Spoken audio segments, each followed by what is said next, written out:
All right, lovely ladies. Uh-oh, let's get this going here. There we go. All right, lovely ladies. Welcome, welcome, welcome to Brown Skin, the clear and uncut conversations about us. So, how we feeling? I need you to unmute your mics. Unmute your mics. Hello. Hey, hey, Hi. hey. I'm so happy that you lovely ladies could come on the holiday. Not a problem. I'm glad I was able to be here. Good stuff we have. I'm going to fix these microphones real quick because y'all know I'm doing it myself. Let's see. Testing. Can you lovely ladies hear me? Yes. All right. Samara, I need you to unmute yours. All right. We're in business. You're still muted, but I got it. I'm muted now. There we go. All right. Yes. All right. Well, we're live. Let's rock and roll. Time to go. Welcome to Brown Skin. For those, if this is your first time tuning in, this is a clear and uncut conversations about us. I have with me 4 professional brown skin females in the building, so give it up to the lovely ladies. I ain't even got my little sound effects for the holiday. Look. We have Danielle, Samara, and Nia on, and we're going to talk about the good, the bad, the indifferent, the honest truth about being a brown-skinned girl, okay? Is that all right? Yeah. Yep. All right. Okay, then. I like to hear it. Let's just jump right into this. I was reading an article, and I think it was on Vox. I think it was Vox. And the article pretty much was talking about how brown-skinned girls have the potential to be perceived as, how do I want to put this? Everything that we do, there is a negative in it. And this is starting from childhood. Now, on this particular article, what they actually talked about was hair. Everything is controversial. So that's it. I just used the term being controversial. So I'll ask you ladies, have you noticed that the way that you wear your hair poses a problem in, let's go with the workplace now. And I'll start with you, Danielle. Not so much now, but I know in the past, when I was actually in the office, I won't say it caused a problem, but I had a manager who actually spoke to me about the way that I wear my hair and how we as African American women should keep it kind of calm in the workplace for professional reasons. Should keep it calm. Now, was this a black or a white person? It was a black person. Interesting. Okay. Mm-hmm. Danielle, have you run into that issue? No, I haven't. I've been able to kind of get away with a lot of different things. The only thing I haven't tried was color, like a lot of bright color, like how the girls are able to do it now. Back then, that was something I was interested in, but being in a professional field, that wasn't really a thing that was really accepted. Okay. Samara, have you had that issue? I haven't personally had that issue. I did work for a job once that didn't allow the colored hair that wasn't like natural colors. And that went on for a while before they finally just were like, okay, you come in with blue hair, you got blue hair. But at first, like during orientation, we were told, don't dye your hair purple, green, pink, blue, stuff like that. But me personally, my hair is so versatile, I don't have that issue. The people I have the issue with is not the job, it would be more personal. So personal people say things like, but your natural hair is curly, why do you blow it out and wear it straight? That's not naturally you. And I'm like, my hair is straight and curly. It's all naturally me, but that's the most that I've ever gotten. Okay, Nia? Nia? Is she there or is she frozen? She might be frozen. Okay, the pose is cute though. So, we'll keep, okay, she tried to fix it up. Okay. Now, whose phone? Somebody's phone? There we go. Okay. Nia, did you hear the question? You're muted. Who is that? Ding, a nice ringtone. Okay. Nice professional ringtone. Okay, go ahead, Nia. I hear you. Did you hear the question? So yeah, I did hear it. I heard everything. So no, I have never had any issue. Back like a while ago, like maybe over 15 years ago, I wore dreads. I wore my hair natural before it was a trend. So when I wore dreads, I didn't have anything professionally said to me, but I did have a guy tell me that I couldn't wear. A guy that I wanted to date at the time, he told me that I need to get rid of my dreads to work in an office. But that was back then. So I didn't do that. I didn't cut my hair. But now it's not a problem, I don't think, because now it's a trend. Now it's more acceptable. But I've never had a problem before. The most, like the other girl just said, I've had more people black say something to me than any white person. From like now until over throughout the years. So yeah, it's from us more than anything. Why would you do that to your hair or why? But now, like I said, it's more trendy now to do stuff. Which, yeah. Okay. What about attire? Let's go with the attire. And we already know that JoJo done messed up Dress Down Fridays. Like, we already know how that is. Attire. Do you think that black women are more penalized or have the potential to be more penalized if they may wear a skirt, a pencil skirt? And I'm going to give you a description. A pencil skirt, a nice blouse, button-up blouse. Let's say she got ruffles. I'm all about the imagery. Ruffles, white blouse, ruffles in the front like Prince, a nice black pencil skirt, no pantyhose because that's out now. That ain't the style no more, I noticed. And a nice black patent leather stiletto, 3 inches. White woman wears the same thing. What's your thoughts? Do you think that there's a potential for the black woman being penalized? Where are people? First off, where are people working at this? There's an issue. Right. Oh, they're there. No. So I'm getting away with it, or even able to say this. That's what I mean. No, I've never had an issue wearing anything like that. But I know the difference in us besides them because we're more thick. We're more top heavy, or we have more butt. I don't have a butt, but I'm more here than I am there. So we put it on a little bit different. But at the same time, I do not feel like all of us know how to dress in the workplace. So if there's an issue, it's probably inappropriate in the first place. And then we need to go backwards and see what's the actual issue. So I've only had one job do that. And it was because of where we were positioned in the building. In case of a fire, we would have to take the stairs. That was the only thing, but that was a rule for everyone. No one could wear the stilettos and no one could wear flip-flops because of the danger of tripping down the stairs. Okay. And Danielle? that's similar in my workplace when I was in the office. Certain types of shoes you couldn't wear just for that same reason. It's not safe. But I've never had an issue with, a pencil skirt or a blouse. But I can see, from Mia's point, sometimes we wear our clothes a little more fitted than others. And so it's a little more revealing. And I can see where that may be an issue if something is too tight or you're showing too much. But I've not experienced that. Okay. Danielle, you want to weigh in? Yeah, now I did have an experience with this. I was probably about 23 or 24 years old. I worked in an office.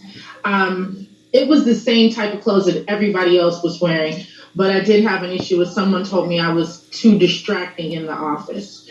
And I was, I was never the type of person to be out making a spectacle of myself in the office. You should say, I'm always there and doing my work and I'm professional. But a woman did tell me that my clothing was too distracting, but I wasn't wearing anything that anyone else in the office wasn't wearing, so I wasn't out of line. I wasn't out of dress code or anything like that. And so I became a little more self-conscious after that, and a little more aware of what I was wearing. So, and see, why? Because it fit you a little different? Is that the difference? Yeah, it did fit me a little different, but I mean, that's just always been the case with clothes. And it gets hard to shop when you start taking into consideration, is someone going to say something to me when I wear this skirt, when I know, the girl next to me is wearing the same skirt, it just fits her differently, There was an article which I'm sure you guys may have seen or may not have seen. It was a school teacher. Mm-hmm. And she had on what I described. That's why I gave what she had on. Mm-hmm. And people asking, was it appropriate? Like, are you supposed to have like like oversized clothes? It's like, what am I not supposed to get clothes that fit me because it fits me a different way? Where's the line drawn? And when you brought up, Danielle, you said you became more cautious of what you wore, and I'm sure that's hard to shop. Why do we even have to?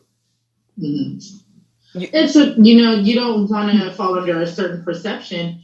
You want to be seen as professional in the workplace, and so if someone points something out to you that they deem less professional in your area, especially when you're just getting started, you become a little bit self-conscious and more aware of that particular thing, and you try to fix it, or fix it like it was a problem, to their liking. I think that was Samara that said that now you can wear your hair any color, or was that you? Danielle? No, okay. But I agree with her. There is a lot more freedom in the workplace now. Because you remember tattoos.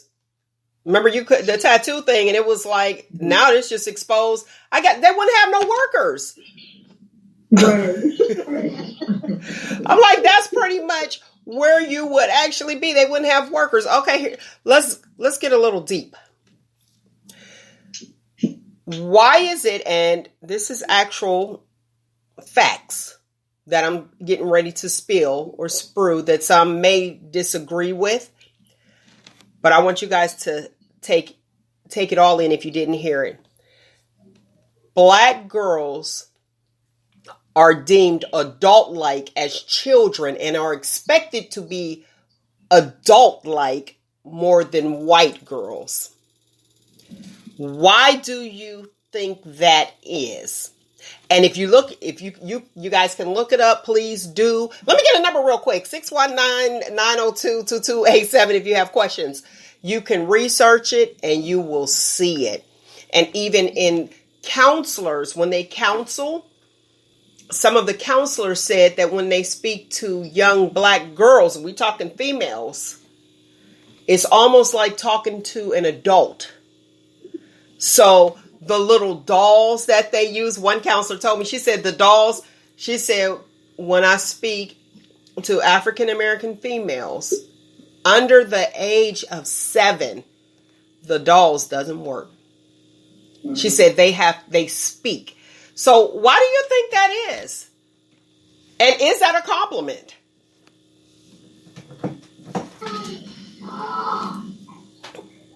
Somebody in the background said, So go ahead, anybody, jump right in. And it's crazy. Go ahead. I think that younger girls, or not even younger girls, I think children in general are exposed to a lot more, a lot younger. And so they can hold a conversation because they're exposed to so much more. They spend a lot of time around adults, maybe not right or under adults, but in the vicinity of adult conversation, and they pick up on a lot of things. I think that gives them a lot more knowledge of things that may not necessarily be childlike, because they're privy to a lot more information. Parents are a lot younger now. When I was growing up, we weren't allowed to be in the house with the adults. Whereas now, parents are younger and their kids are with them. You know, it's a lot different in the generation that is raising kids now than like kind of when, at least when I came up, you know, we were outside and we came in when it was dark, and we weren't allowed to participate in adult conversations. If the adults were talking, the kids were not allowed to participate. It was an adult thing, but that's not the way it is now. Okay, Nia. Ma'am, I must have missed something. Can you repeat? You don't have to go all in, but repeat the gist of it. Give me the gist of it again. Okay, statistics show that more brown-skinned girls are more adult-like than Caucasian little girls. Okay. And why do you think that is? Okay. Basically what Donna said, we're exposed to a lot more. So and then a lot of us can hold a conversation sounding adult-like because we've been around adults at an early age. And I'm not even talking about our generation, because we weren't allowed, like she said, we weren't allowed to sit in the room and talk with grown folks. But nowadays, people want to be their friends. So our girls, 7, 8, 9, 10 years old, are having conversations that they should not be having. And that's why they sound like adults nowadays, because it has changed dramatically. Okay, this question, Danielle, how do you suggest that we correct that? And the reason I want you, and I'll let you get your thoughts together real quick. The reason I want you to put that out there is because it becomes a disservice as an adult once we become adults.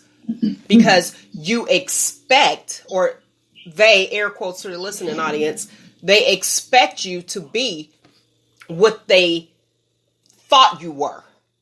So you answered this way at 7, so you can't have that at 10 or 12. You know better versus the average 10 or 12.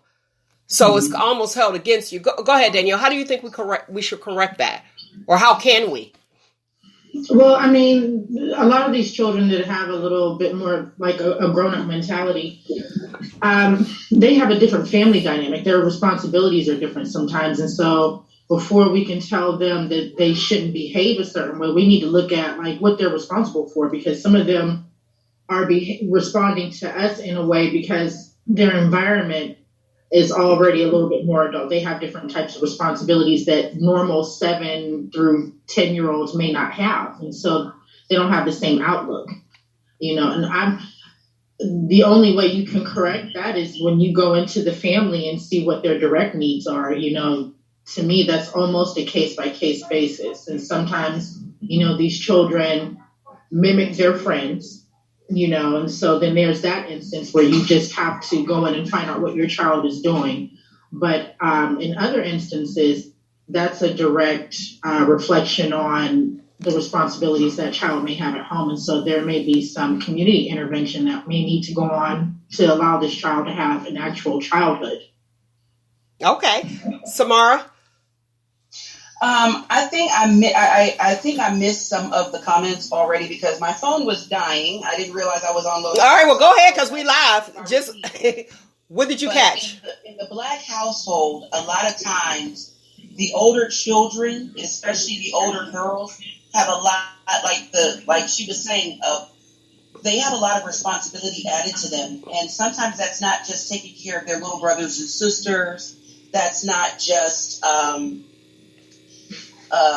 taking care of themselves because they're latchkey kids. Sometimes it's actually they got to take care of their parents because of what their parents are doing and what their parents are into.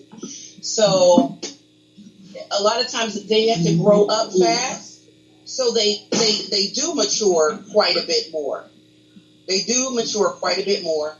a lot faster than people who may have had a double family home, as a two family home. But that's not the case in all single family homes, and it's also that can be the same case when there are two parents in the house, because like I said, depending on what the dynamic is, what one parent is doing or what one parent isn't doing, or if both parents are working, if they're planning a big future, or if they're struggling in the mud, sometimes those older kids get that extra responsibility added to them. They're learning to cook faster, they're learning to take care of kids before they learn to play with baby dolls. Okay. So what would be your suggestion, Samara, to a counselor or someone on the outside? Because that's, I'm being honest, when you're dealing with counseling, someone on the outside looking in and not knowing what the dynamics are, but judging based off of where this child is mentally versus a black child. And when I say that, a brown child, because, and I don't want it to be Caucasians versus black, just overall, we're talking Asians, Latino, they have the black girl being more adult-like. And it's a bias to me. It's the same advice that I give to doctors. Doctors, a lot of times, like to use a textbook answer for the same ailment. And sometimes that textbook answer is right.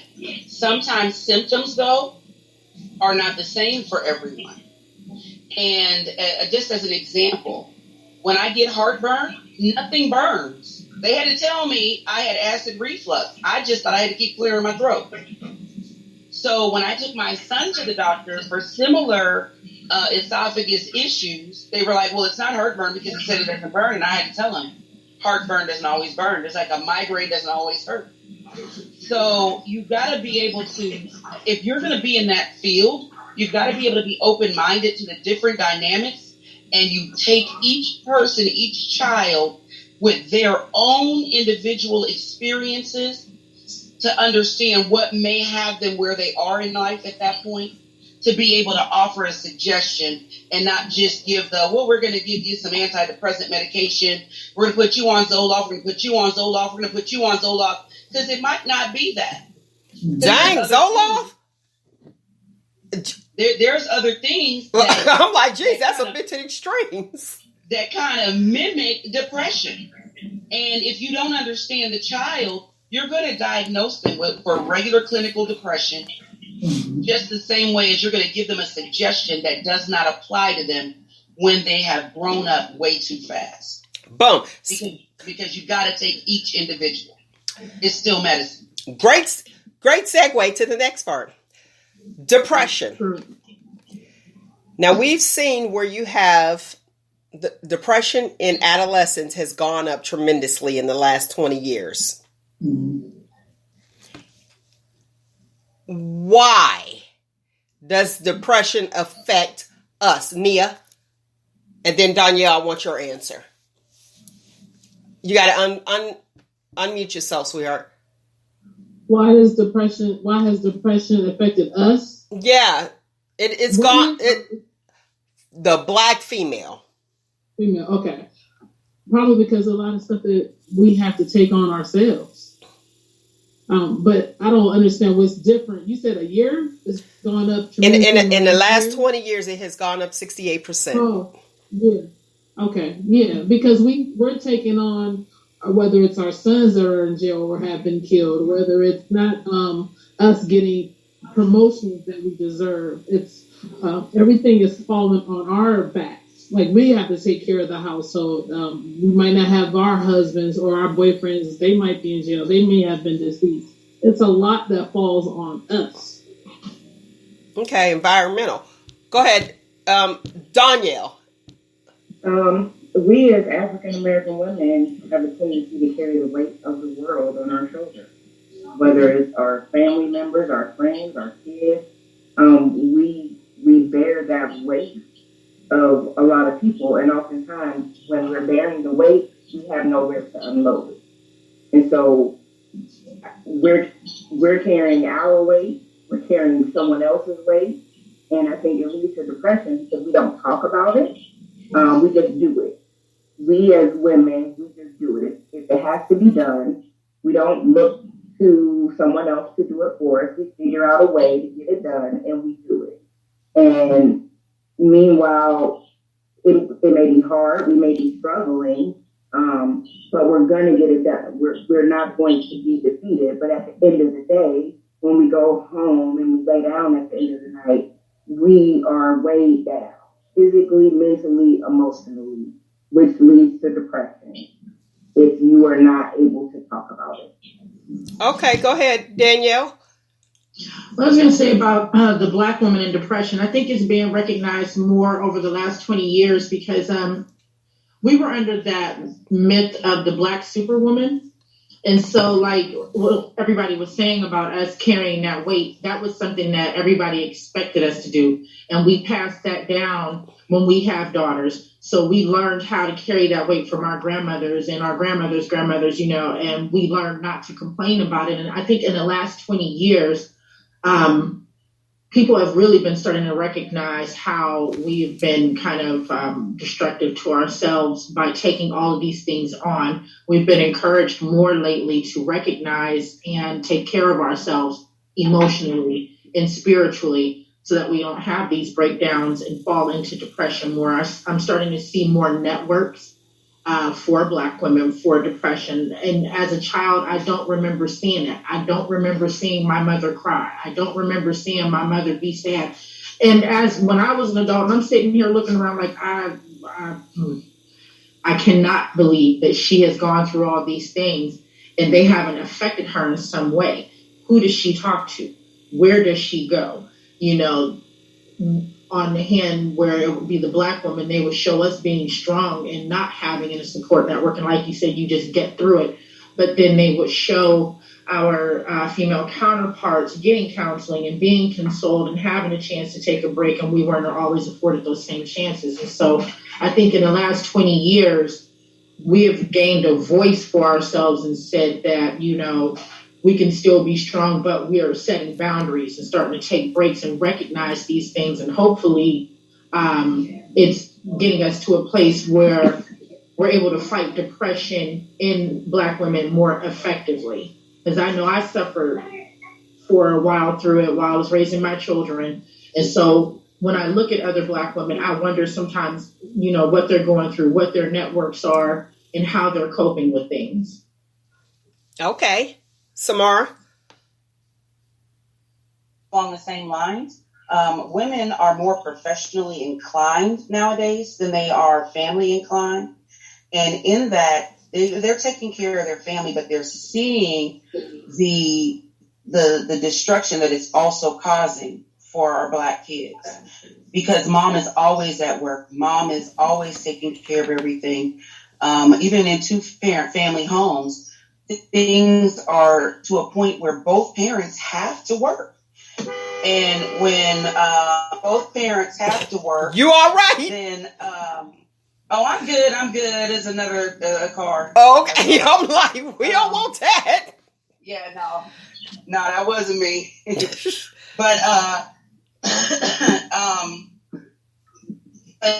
that you watch your kids and you watch them struggle negotiating life and life challenges, where back in the day moms were home.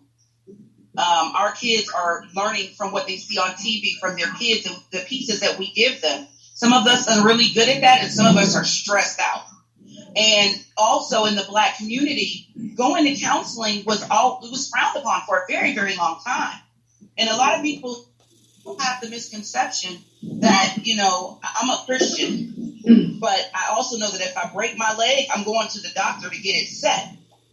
And mental illness is an illness. And I'm going to go to see a counselor, but a lot of my counterparts, a lot of my peers, my other Black females and moms, they're still under the impression that is a sign of weakness.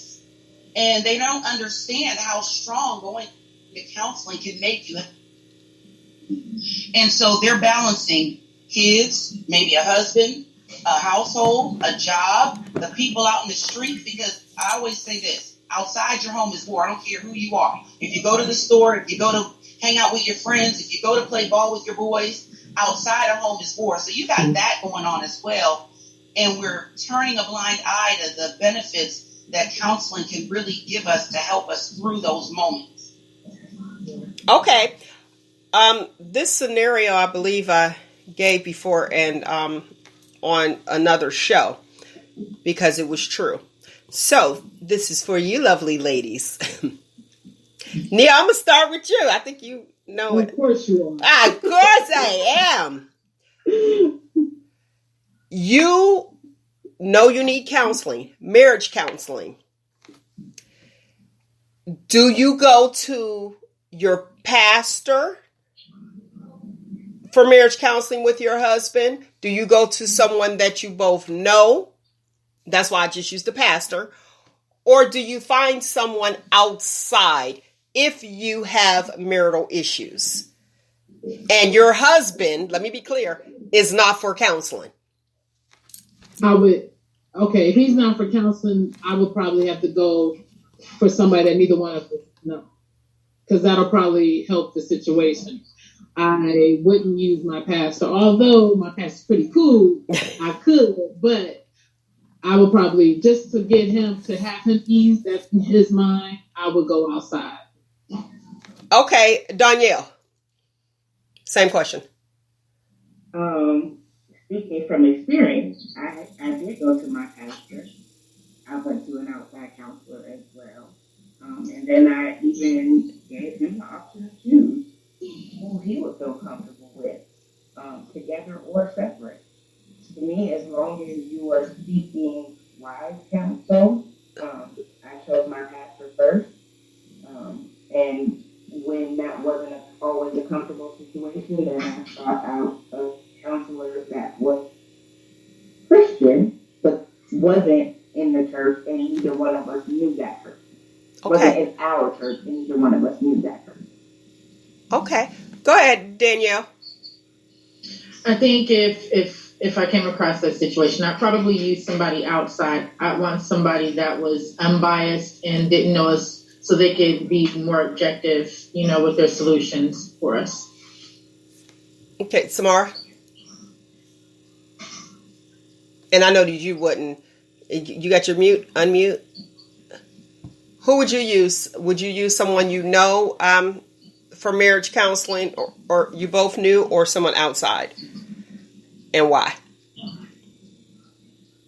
You're on mute. But I need you to keep your eyes on the road. I'm nervous with you driving during the show. I'm nervous. I would use both, actually, because a spiritual counselor can handle the spiritual end of what's wrong with your relationship. And a regular counselor can handle the other parts of it. Even though then I think they go hand in hand. And I think we choose. Uh-oh, somebody begged to differ. Wait a minute. Okay, you hit mute. They all right? What, you got a passenger? Okay. Hey, this live. I'm telling y'all, we live. Let us know how I go afterward. Okay. Look, please come back. Let us know you are. Listen, for the listening audience, you can't see, she's driving and now our camera's off, but she looked to be all right. She'll let me know. She'll let me know what's going on. I shouldn't ask that question. All right, my brown skin ladies, let's get down to the part that the people really want to know. What is a deal breaker in a relationship for you? And I'm going to give you two. And we're going to start at the top. Go ahead, Danielle. Me? Okay. Danielle. Deal breakers for me in dating. In dating is cheating. I don't do cheating. Okay, cheating. Cheating, abuse. Okay. and that's expected Are during you, day. are we, are you, But- are you asking like in the beginning? I'm asking in the beginning though. I'm asking in the beginning. So Okay. somebody wants to date you, and they come Okay. up, and you're dating, collecting data Okay. before you say, "I will," and yeah, you could come over and think you might want to raise your voice. Y'all deep in it back then. Okay. Look, the other guests, they deep in it. They still probably discussing counseling. Look. Go ahead, Danielle.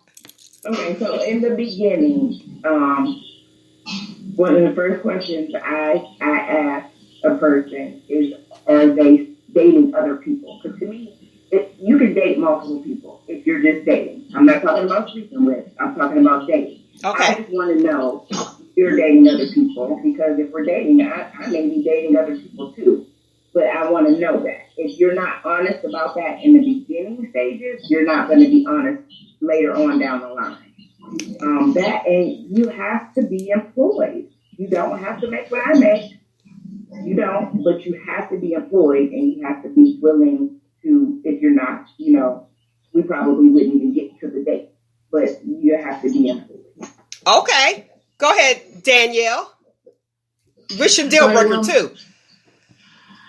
I have my biggest one is dishonesty. I have a big problem with that. And I guess in the beginning, passive aggressive behavior.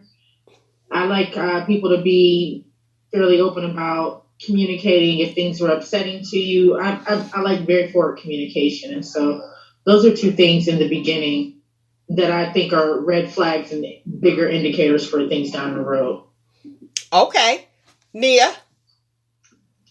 Okay, I'm a little shallow, so I do not like a person who smokes cigarettes. That's not shallow. Well, the reason why I say that because I have like a lot of lips, but y'all named a couple of them.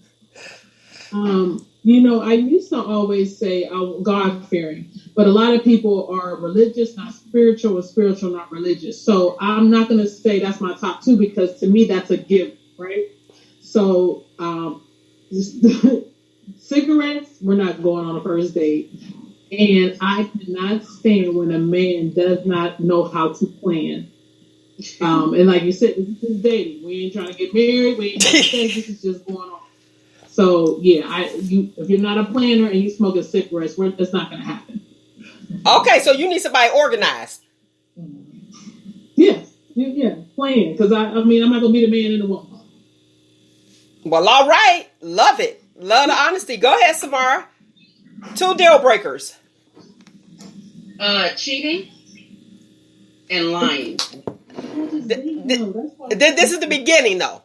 This is the very beginning. In the very beginning, Yeah, what's a deal breaker? Like if you sitting there, you collecting data, they're like, hey, can I take you out? What would be your 2 deal breakers to know that we are not going to be in a relationship, we'll be friends? If I gotta pick them up, and if they're a liar. Okay. What, like my car's in the shop and they don't have one? No. Like I don't got my license. I can't drive, or I don't have a car, and no intention on getting one. And I'm not talking about somebody who's just like down. Somebody whose car, like you said, is in the shop. Somebody who might have just wrecked their car and it's in the driveway till they get it fixed. I'm not talking about that. I'm talking about someone who they're not doing for themselves already, and then they want to take you out, because usually that means I'm going to end up paying for my dinner all the time, and then I'm going to need to loan you gas money for a car that you don't have because you got to borrow somebody else's car.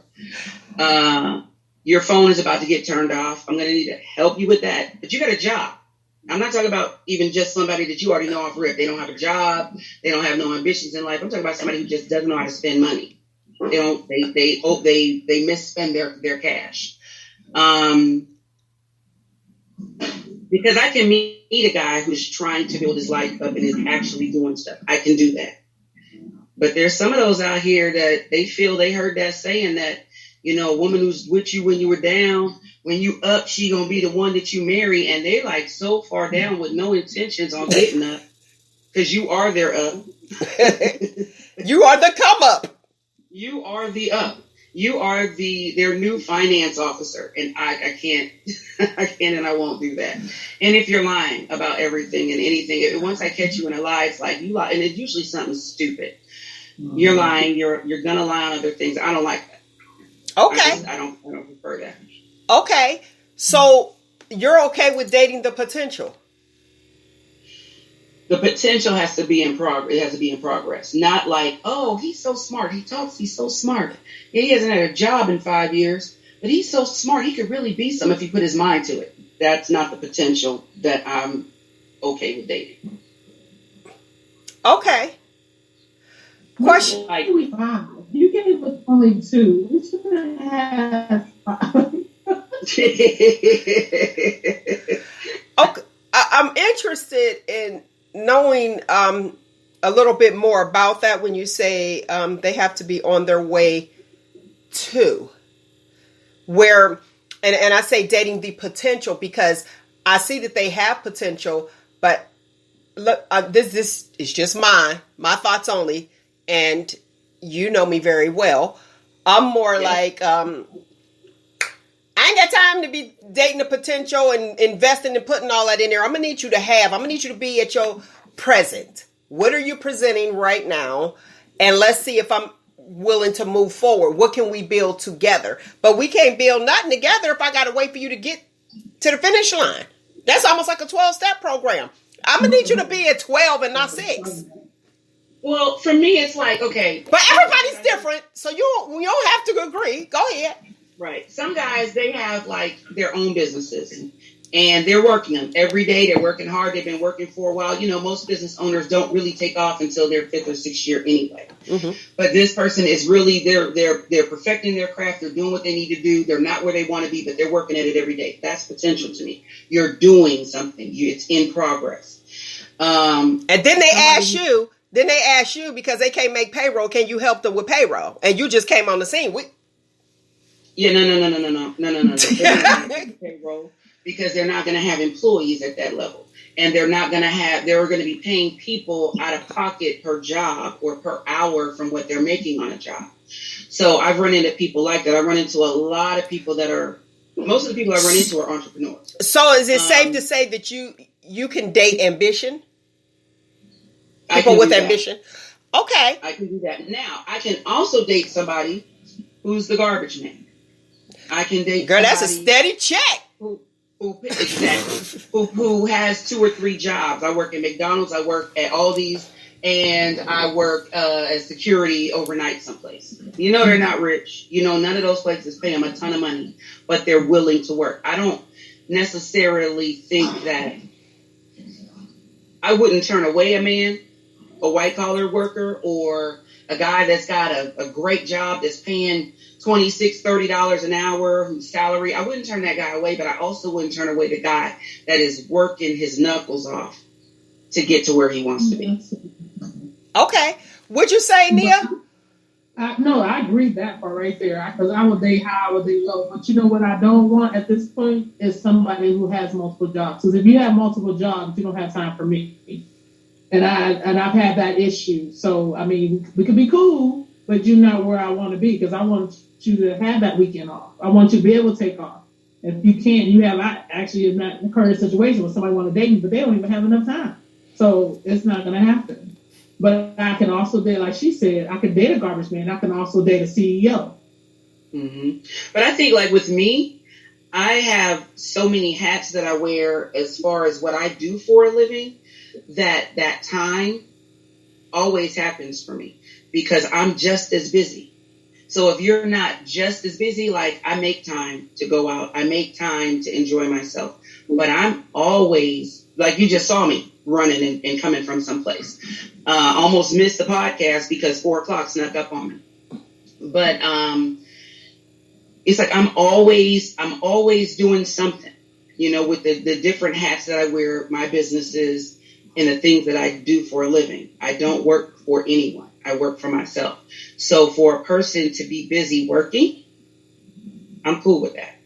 And I've never had a situation where a guy was working 2 or 3 jobs and he couldn't see me, because usually some of those jobs are part-time. They're not all full-time.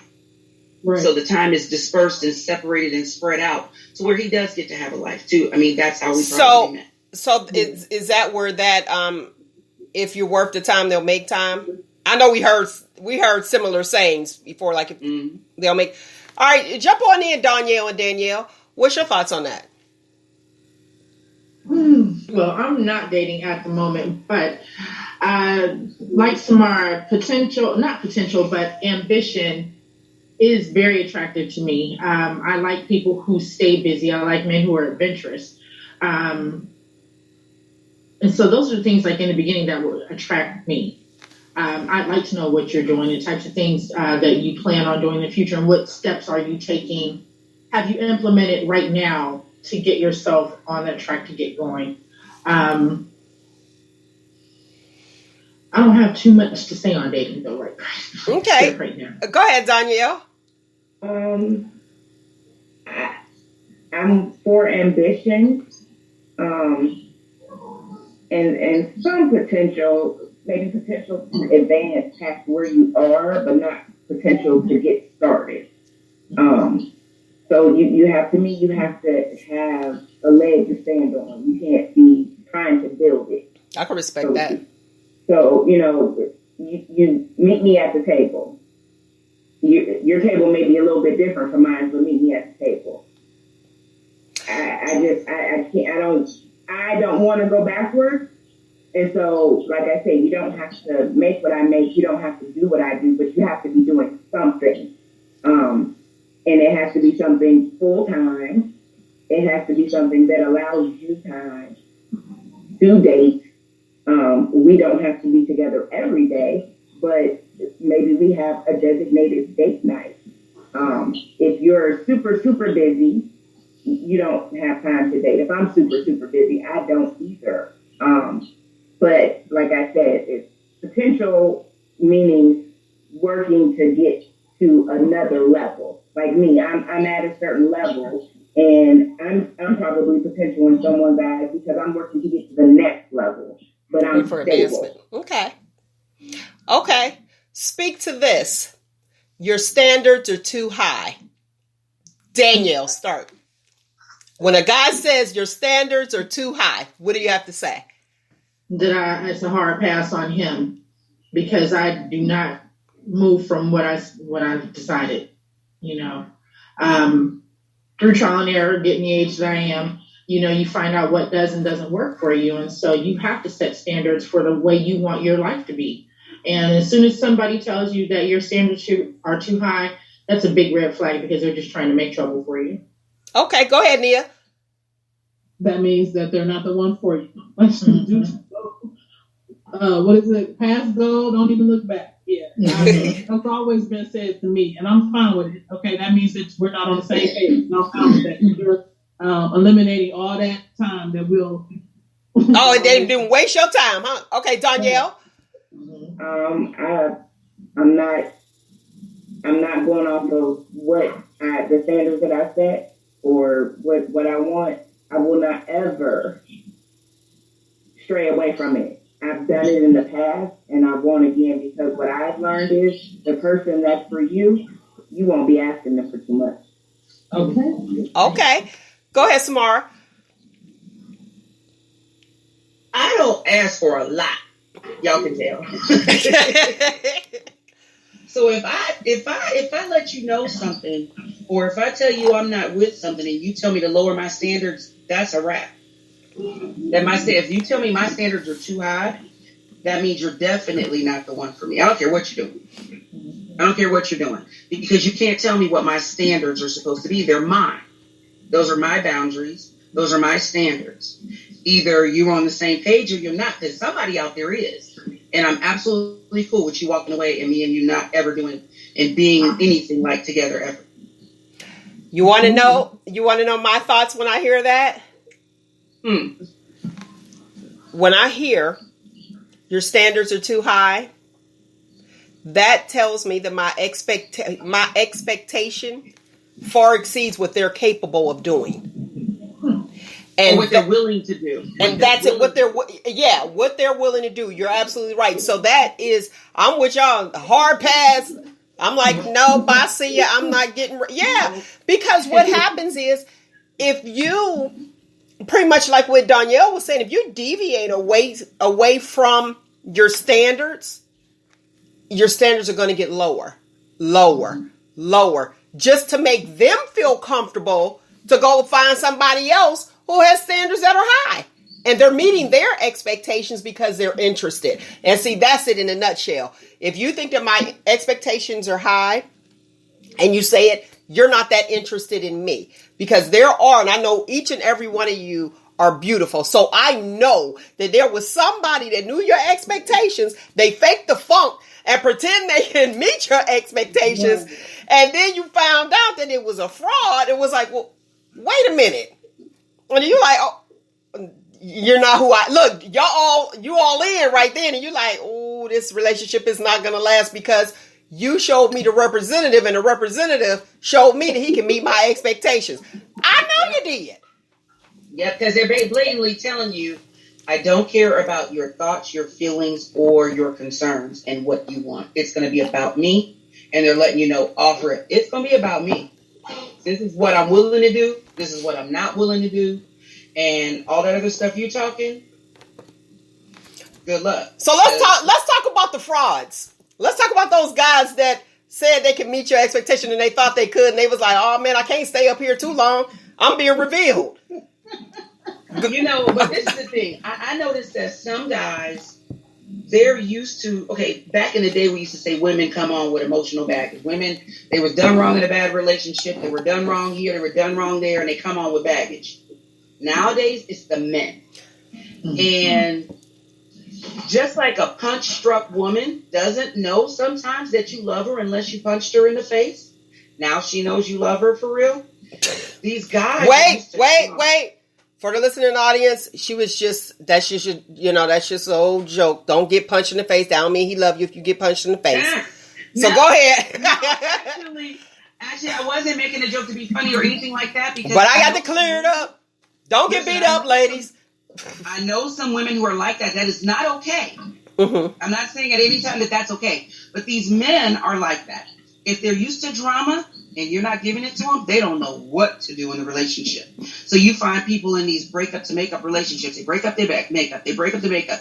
There was a meme on Facebook that says the fairy tale ending is and they lived happily ever after. That was true love or something like that. And it says, but true love is really... block them, unblock them, block them, unblock them. Oh, no.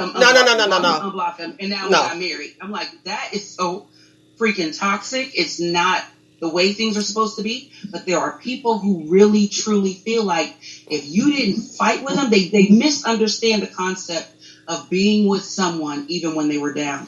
Let me say this. At some point, that person was up. Okay. Yeah, they knocked away at it. That's an abusive show. We'll talk about that on another brown skin. When you say they block them, unblock them, make up to break up, and then they go ahead and then they get married, that is your might as well ring, ladies. If you've ever heard me say the might as well ring, no, there's nothing more disrespectful than a might as well ring. And the might as well ring, for those who don't know, is you done been with this person. Y'all old as all get out. They ain't even fine no more. They done lost their little mojo, the physique and everything like that. They done cheated on you 1,000 times. And they was like, well, she held me down for the last 20 years. I might as well marry her. That's the most disrespectful wedding proposal in the world. I ain't gonna be with you for 10, 15 years talking about something, or 20 years. Oh, well, I heard proposals that sounded like that. And I was like, she said yes. Right. That's very disrespectful.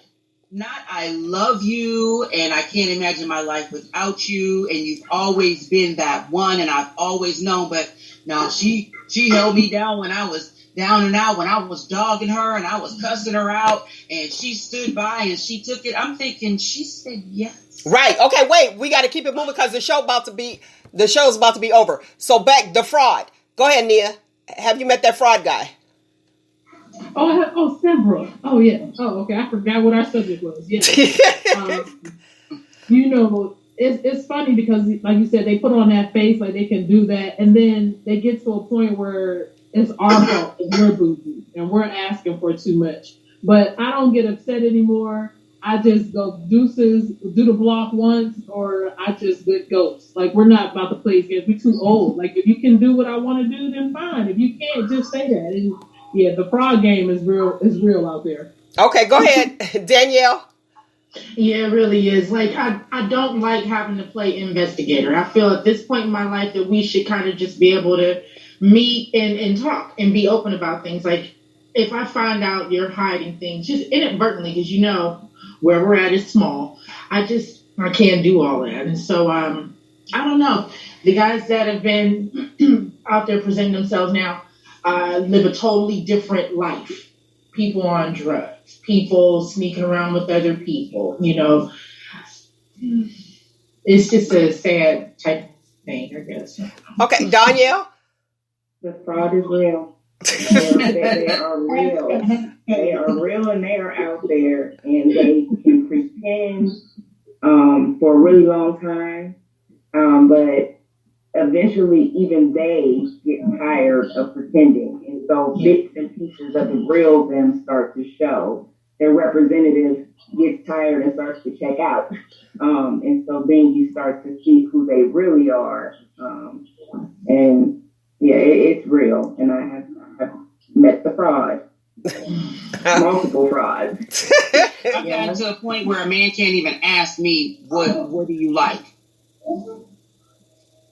So, I want to tell you. Yeah. I don't want to So tell you. you can perpetrate that. right. It's like, Right. So it's like, what, pursue me and figure it out? Is it pursue me and figure it out? That they think you want them to be, but themselves. Yeah. You know what? Now that you mention it, the biggest fraud, the one that I've come across, the guy that wants to romance you, he thinks that all women want to hear all these big extravagant compliments and wants to hear about getting married, but that's not his intention. I think that up to my nerves the worst because those are things that I don't even talk about in the beginning because I don't know you, so I don't talk about romance and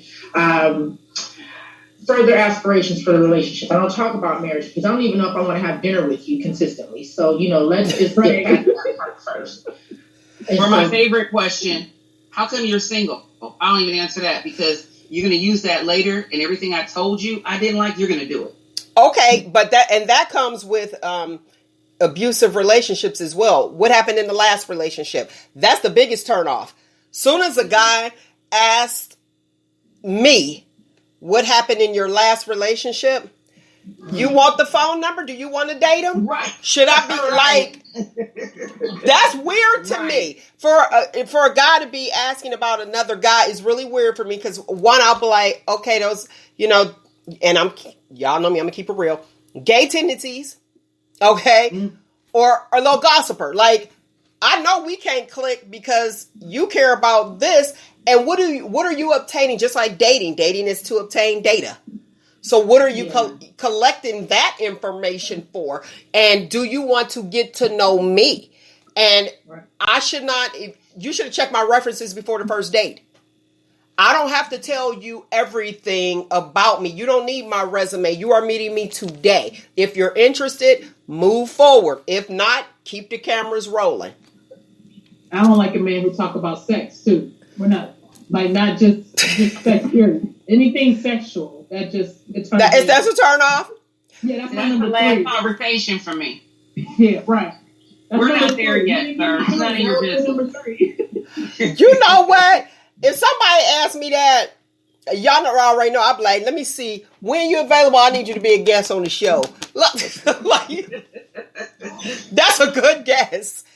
But when do you talk about those things? Professional black, no.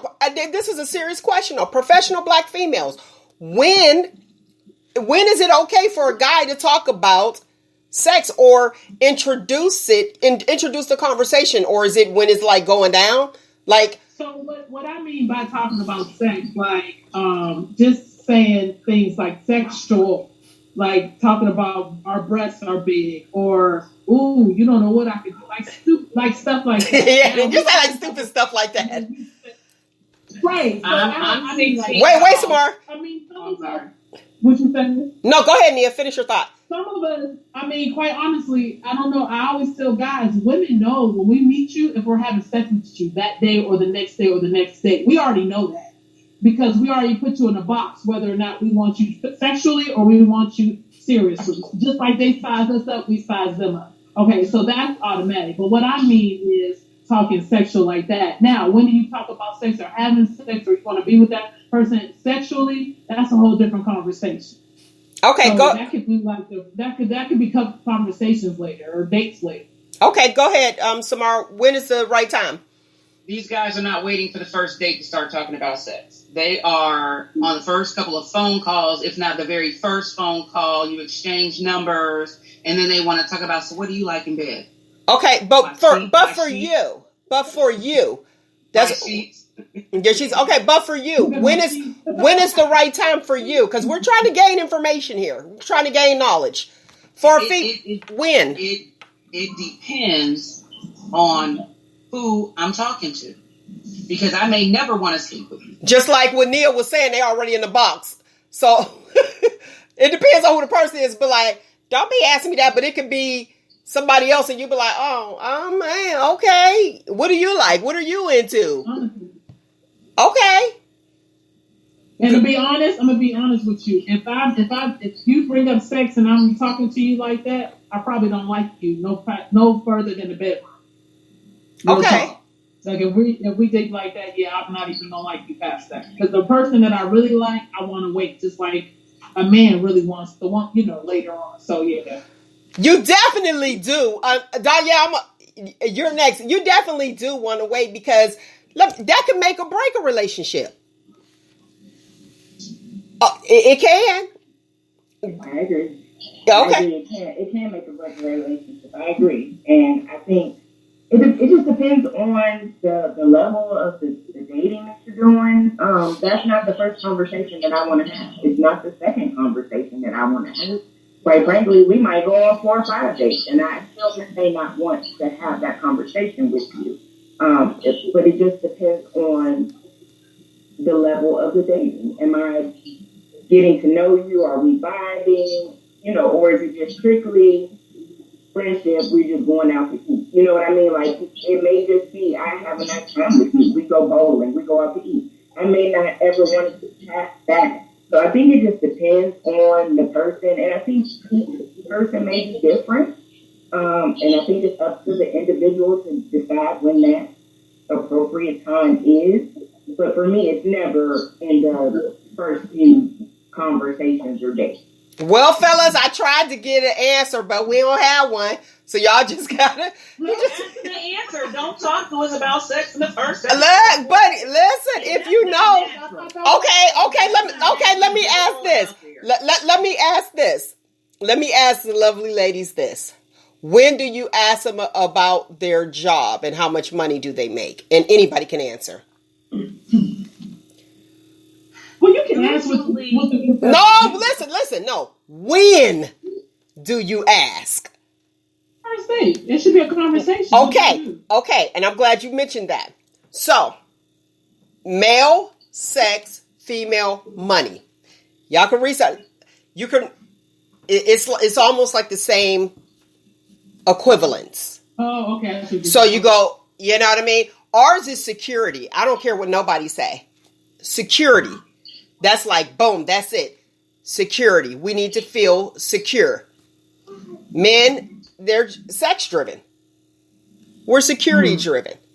So that's why it's like, okay, so we can ask your job and all that other stuff on the first date, but they got to wait to ask about sex. Because some men, and I'm not a man, and I have men, I get along well with guys, but I have men that come on the show, and next is my panel of men next week.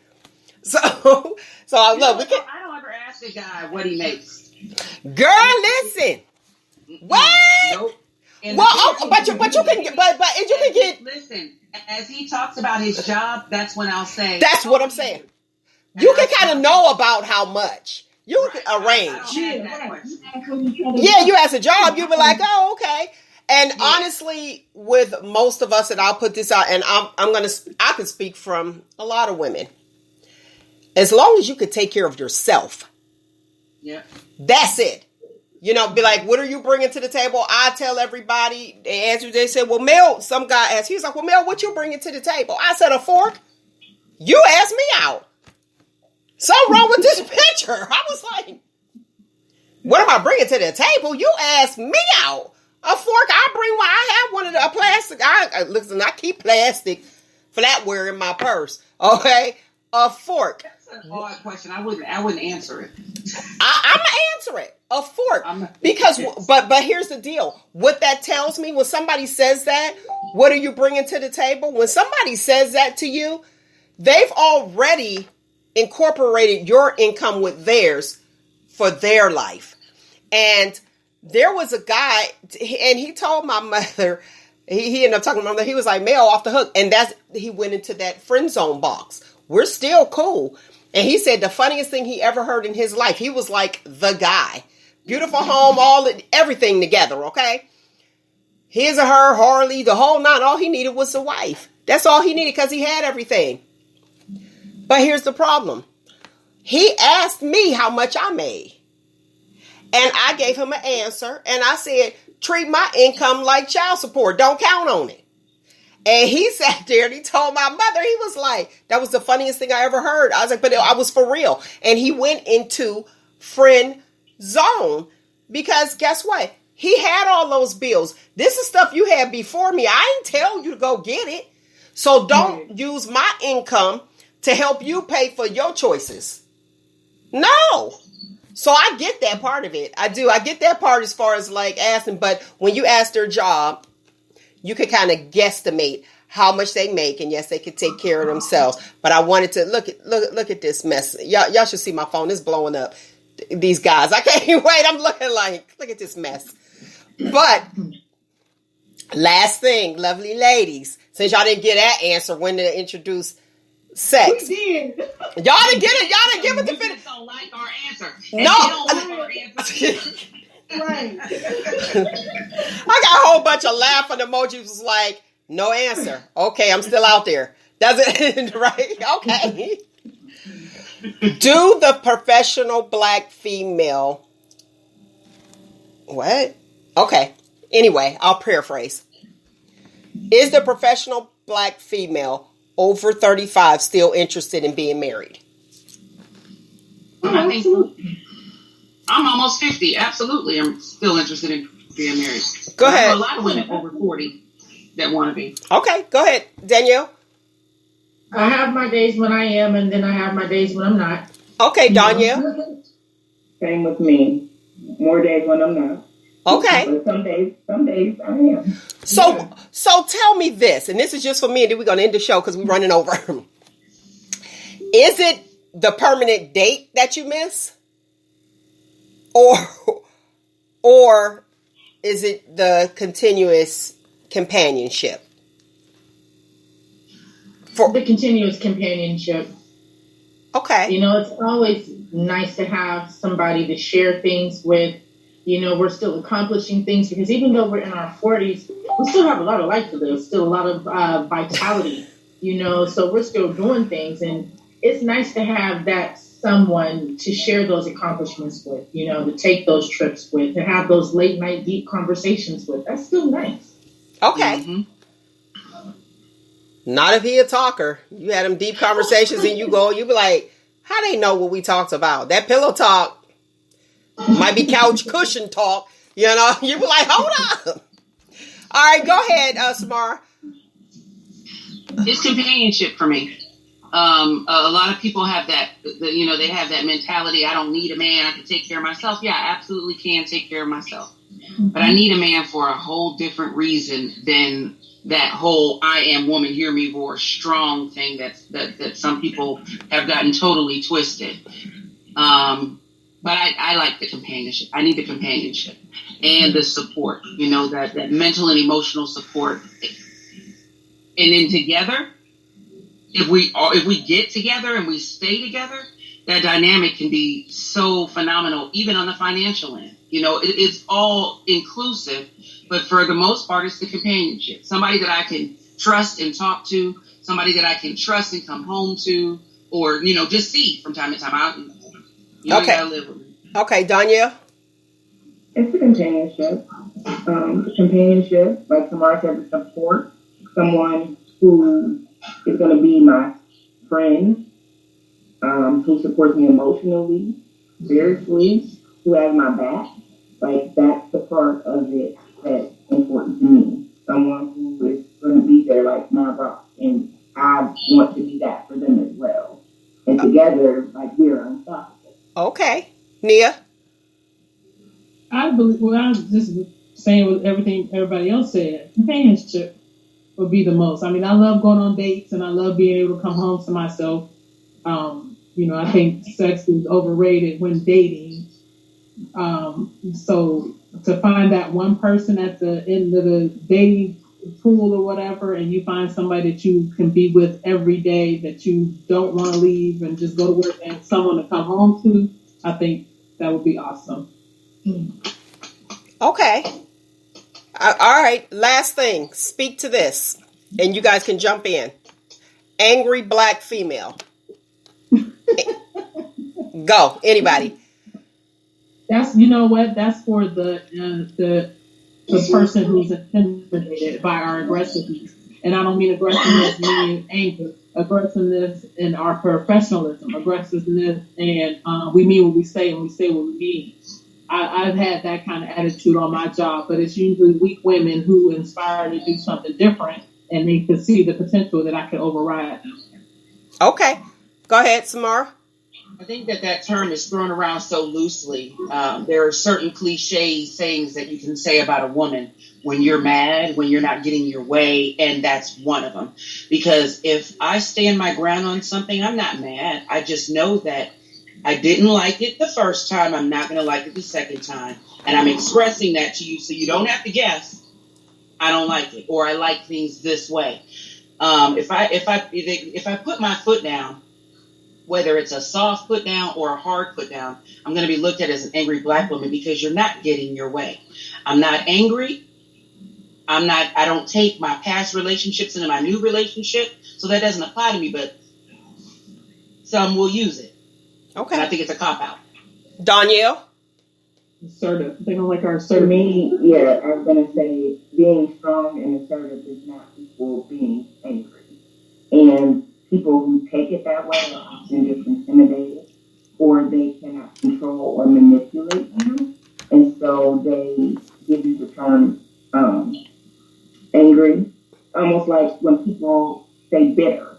It could be rude or almost like a negative connotation. But me being strong does not equal me being angry. Okay. And Danielle, go ahead and wrap it up for us. Well, I feel like it was used a lot more against us before, but I think black women are able to use their voices more without being penalized and being called the angry black woman. And in this age, I guess, where we're protesting a little bit more, our voices are a little bit more appreciated. And so they're stopping with that myth as much as for what I can see.